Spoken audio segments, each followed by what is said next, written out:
So excited. Our next guest is the Scottish star who made a name for herself on the big and the small screen.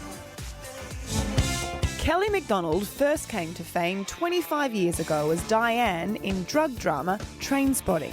Where are you going, Diane? I'm going home. Well, what's that? It's where I live. Before taking on a string of small screen roles in dramas State of Play and Boardwalk Empire. You routinely associate with criminals. So it would seem. And now I'm involved as well. Obviously. Kelly also starred in Hollywood hits including No Country for Old Men and Harry Potter. I know who he is! He defiled it with dark magic! Not to mention being crowned a Disney princess as the voice of Merida in Brave. I am Merida, and I'll be shooting for my own hand! Now Kelly Macdonald is taking on her latest role as police officer Joanne Davidson in Line of Duty. You should investigate. Believe me, we will. You have no idea what she's capable of. She's an absolute superstar, and we're delighted to say that Kelly joins us now. Kelly, I mean, we are huge fans of Line of Duty. It's such a big show. Fans have been waiting with bated breath for this new season. So what is it like, because you've just joined it for this season, to join such a revered show? It's been amazing and daunting and overwhelming, to be honest. Really? Because, I mean, there's such a big fan base, and watching it, it's such a brilliantly made show, and you fit in so perfectly into this character. Tell us a little bit, for people out there who don't know what it's about.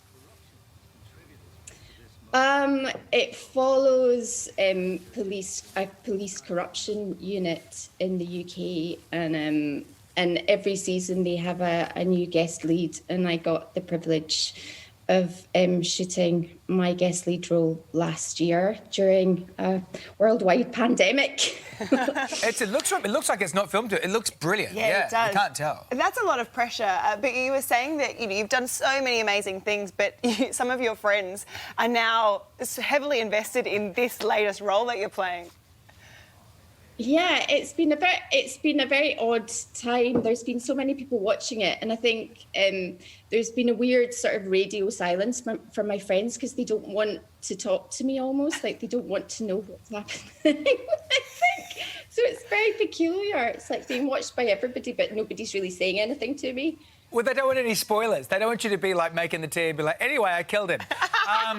But for me, watching this show, it's a lot of the police jargon. You know, there's the DIs and all that sort of stuff, and there's the cheese, and I'm trying to get my head around it as I'm watching it. So how did you go remembering all those obscure codes and meanings? Do you have to do training? The acronyms, there should be a course, actually. I mean, I found it hard enough to remember that I was a DCI. So, yeah, it can get a bit overwhelming. And the dialogue is a bit of a beast anyway. Vicky McClure calls it lines of duty because, you know, there's a lot of very tricky dialogue to learn generally. And you also only received, because everything was pretty top secret, so you also only received a few episodes at a time. So when you're acting, you actually don't know just how bad your character is. I really didn't know, actually, because when we were about 3 weeks into shooting before we were closed down because of the COVID situation. And at that point, I really didn't know where my character was going. But yeah, I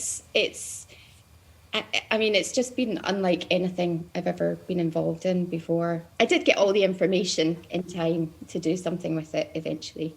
Absolutely. I mean, we've got to look back on your career. I mean, it's been nearly 25... It's been 25 years, I think, since TRAINSPOTTING. That was your first film, an extraordinary movie. What was it like when you look back on that experience?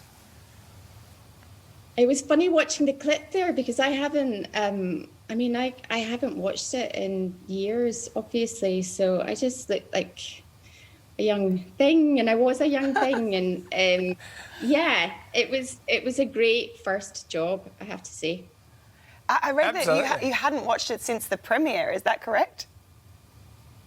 No, it's not. I'm not very good at, like, Line of Duty. I watched the first episode because Vicky she was all excited and was texting me that day, and I thought I would wait a few days, but then she was so excited. I thought, no, I'll watch it, and it was a terrible mistake. I haven't been able to watch it. Well, you're also familiar to fans as Margaret in period crime drama Boardwalk Empire. You played an Irish immigrant for 5 seasons alongside Steve Buscemi. What is it like going back from US productions to the UK? I was definitely ready to come home. I was based in New York for a number of years, and I loved it. And I loved that job, and I loved Steve, and it was a real family. But I was missing a lot back home, and like Line of Duty had started, and I didn't really know anything about it. So, yeah, I was excited to come back home, and yeah, I'm still here. I got to tell you, my kids are very excited that I'm speaking to you today because they love Princess Merida from Brave. They're, you know, we've got a bit of Scott in our family too, so it resonates with my kids a lot. How was it taking up the mantle of a Disney princess? Is it daunting? That was everything I do is daunting, isn't it? Like it seems like it to you. Yeah, but yeah, that's it's a select club being a Disney princess, and I started out being the first Pixar princess, and then Pixar and Disney merged as we were sort of making the thing. So I became a Disney princess kind of after the fact. It was a bit of a shock to the system. Well, look, we are just so excited to have you on the show. Congratulations on this season of Line of Duty. As I say, I'm 5 eps in and I'm just blown away. I don't know what's going to happen. No idea what's happening. Yeah, but thank you for being on the show. We were so excited. Oh, thank you for having me and keeping me up late at night. It's been a while. You're welcome.